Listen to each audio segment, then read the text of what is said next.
Bienvenidos a todos al nuevo video de PC Factory RD.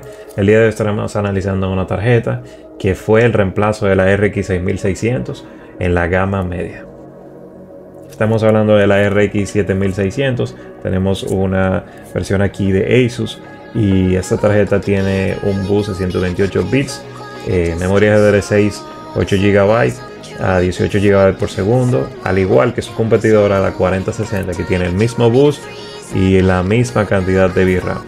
Su rendimiento es totalmente parecido, es para no decir igual, a excepción de que la RTX tiene DLSS 3.0, que le lleva un poquito de ventaja a la FSR 3.0 de parte de AMD.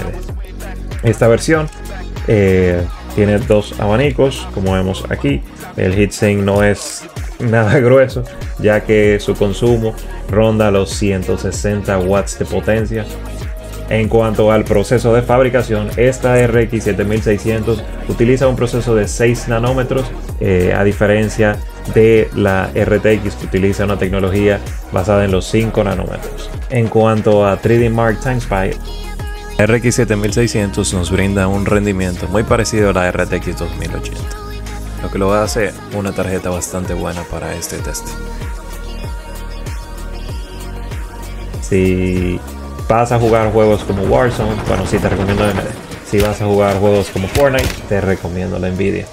En cuanto a su tecnología de trazado de rayos, bueno, ahí sí estamos un poquito abajo, ya que esto tiene una tecnología de trazado de rayos de segunda generación, ya que las RX 6000 tenían la primera generación de trazado de rayos.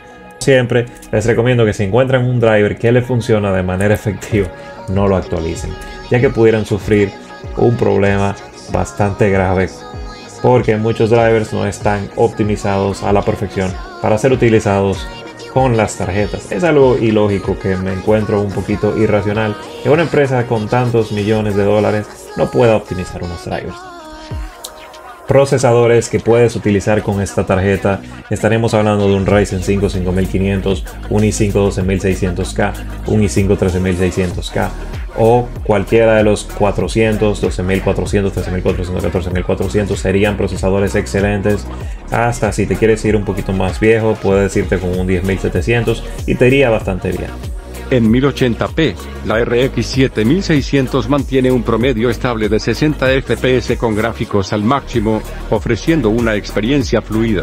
Al subir a 1440p, la tarjeta sigue alcanzando 60 FPS sin pérdida de rendimiento, demostrando su eficiencia en resoluciones más altas. En 4K, el rendimiento baja a un promedio de 40 FPS, aún jugable, aunque algunos ajustes gráficos podrían ser necesarios. En resumen, la RX 7600 rinde excelente en 1080p y 1440p, y es capaz de manejar 4K con algunas modificaciones. En Godfall a 1080p con ajustes máximos y FSR en modo rendimiento, la RX 6600 alcanzó 102 FPS, mientras que la RX 7600 solo logró un promedio de 80 FPS. Esto claramente indica que AMD necesita mejorar sus drivers, ya que no es aceptable que una tarjeta más nueva tenga un rendimiento inferior a la anterior. En Call of Duty, observamos una mejora notable en el rendimiento de la RX 7600, alcanzando un promedio de 280 FPS, en comparación con los 220-240 FPS obtenidos con la RX 6600. Ambas pruebas se realizaron con los ajustes gráficos en mínimos y utilizando FSR 3.0 con generación de fotogramas. Esto muestra que, en algunos títulos, la RX 7600 sí ofrece una ventaja significativa en cuanto a rendimiento frente a la RX 6600, especialmente cuando se optimizan tecnologías como FSR 3.0 y Frame Generation. En Dark Souls 3 a 4K con ajustes gráficos al máximo, la RX 6600 alcanzó un promedio de 35 FPS, mientras que la RX 7600 mostró una mejora significativa, logrando cerca de 60 FPS con un promedio de 55 FPS. Esta diferencia en rendimiento refleja la capacidad de la RX 7600 para manejar mejor resoluciones 4K en comparación con su predecesora, ofreciendo una experiencia de juego mucho más fluida en títulos exigentes gráficamente. Suscríbete si no te has suscrito abajo. Da a la campanita si quieres ver más videos como este. Y ha sido un placer. Hasta la próxima.